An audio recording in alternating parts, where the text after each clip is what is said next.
আমার কথা শোনার জন্য আবারও আপনাদের ধন্যবাদ। সেনাবাহিনীকে নির্বাহী ম্যাজিস্ট্রেটের ক্ষমতা দেয়া হয়েছে। খুব ভালো লাগলো এই কথাটা শুনে। নির্বাহী ম্যাজিস্ট্রেটের ক্ষমতা এখন সেনাবাহিনী পেয়েছে। এইটা আসলেই খুব ভালো কথা।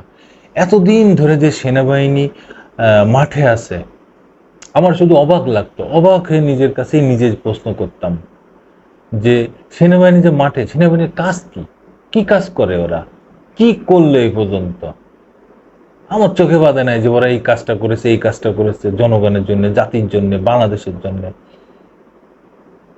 কিন্তু এখন মনে হচ্ছে যে হ্যাঁ, সেনাবাহিনী এখন একটা দায়িত্ব পেয়েছে এবং সেই দায়িত্ব তারা দেখিয়ে ছাড়বে কিভাবে করতে হয়। বাংলাদেশ অন্তর্বর্তীকালীন সরকার এই পরিপত্র জারি করেছে। এই পরিপত্র জারি শুরু থেকে, যখন জারি হয়েছে ঠিক তখন থেকে ৬০ দিন পর্যন্ত তারা এই বিচারিক ক্ষমতা পাবে। এটা আসলেই খুব ভালো লাগলো, খুব ভালো লাগলো যে সেনাবাহিনী এতদিন পরে একটু কাজ করার মতো একটা দায়িত্ব পেয়েছে। এখন তারা নিজ দায়িত্ব পালন করে দেখিয়ে দিক যে হ্যাঁ, সেই সুযোগ্য সেনাবাহিনী এই বাংলাদেশের সেনাবাহিনী। এই বিষয়ে প্রথম আলো কি বলছে একটু পড়ি। রাজধানী সহ সারা দেশে বাংলাদেশ সেনাবাহিনীকে বিশেষ নির্বাহী ম্যাজিস্ট্রেটের ক্ষমতা দিয়েছে সরকার। সেনাবাহিনীর কমিশনপ্রাপ্ত কর্মকর্তাদের এই ক্ষমতা দেওয়া হয়েছে। মঙ্গলবার জনপ্রশাসন মন্ত্রণালয়ের এক প্রজ্ঞাপনে এই সিদ্ধান্তের কথা জানানো হয়। প্রজ্ঞাপন জারির তারিখ অর্থাৎ মঙ্গলবার থেকে এই সিদ্ধান্ত কার্যকর হয়েছে। আগামী ২ মাস এই সিদ্ধান্ত বলবৎ থাকবে। কোটা সংস্কার আন্দোলন ঘিরে ঢাকাসহ সারা দেশে সংঘর্ষ ছড়িয়ে পড়লে গত ১৯শে জুলাই দিবাগত রাতে সারা দেশে সেনাবাহিনী মোতায়েন ও কারফিউ জারি করে সরকার। ছাত্র জনতার অভ্যুত্থানে গত ৫ই আগস্ট আওয়ামী লীগ সরকারের পতন হয়। এরপর ৮ই আগস্ট অন্তর্বর্তী সরকার গঠিত হয়।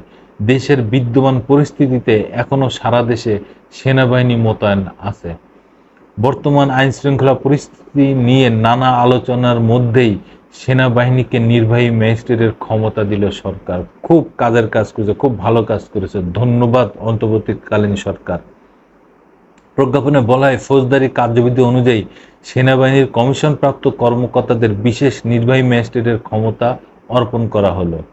ফৌজদারি কার্যবিধির ধারা ৬৪, ৬৫, ৮৩, ৮৪, ৮৬, ৯৫(২), ১০০, ১০৫, ১০৭, ১০৯, ১১০, ১২৬, ১২৭, ১২৮, ১৩০, ১৩৩ ও ১৪২ ধারায় অধীন অপরাধগুলো আমলে নিয়ে প্রয়োজনীয় ব্যবস্থা নিতে পারবেন সেনাবাহিনীর বিশেষ নির্বাহী ম্যাজিস্ট্রেটের ক্ষমতা পাওয়া কর্মকর্তারা। খুব চমৎকার একটা কাজ। এর ফলে নির্বাহী ম্যাজিস্ট্রেটের দায়িত্ব পাওয়া সেনা কর্মকর্তাদের উপস্থিতিতে কোনো অপরাধ সংঘটিত হলে তারা অপরাধীকে গ্রেপ্তার বা গ্রেপ্তারের নির্দেশ দিতে পারবেন। সেনাবাহিনীর কর্মকর্তারা এইসব ধারা অনুযায়ী অপরাধীদের বিরুদ্ধে প্রয়োজনীয় অন্যান্য ব্যবস্থাও নিতে পারবেন। বিষয়টি নিয়ে জানতে চাইলে অন্তর্বর্তী সরকারের আইন, বিচার ও সংসদ বিষয়ক উপদেষ্টা অধ্যাপক আসিফ নজরুল প্রথম আলোকে বলেন, দেশে বর্তমানে কিছু কিছু এলাকায় বিশেষ করে শিল্পাঞ্চলগুলোতে নাশকতা ও দেশের স্থিতিশীলতা বিনষ্টের মতো কর্মকাণ্ড ঘটছে বলে সরকার লক্ষ্য করছে। এই জন্যে এবং আরো কিছু কিছু জায়গায় জনগণ নিজের হাতে ক্ষমতা তুলে নিচ্ছে। সেই জায়গাগুলো বিবেচনা করে এবং শিল্পাঞ্চলের জায়গা বিবেচনা করে, বিভিন্ন অপরাধ বিবেচনা করে, বিশৃঙ্খলা বিবেচনা করে সরকার এই সিদ্ধান্ত নিয়েছে। সরকারের এই সিদ্ধান্তকে আমি ব্যক্তিগতভাবে সাধুবাদ জানাই।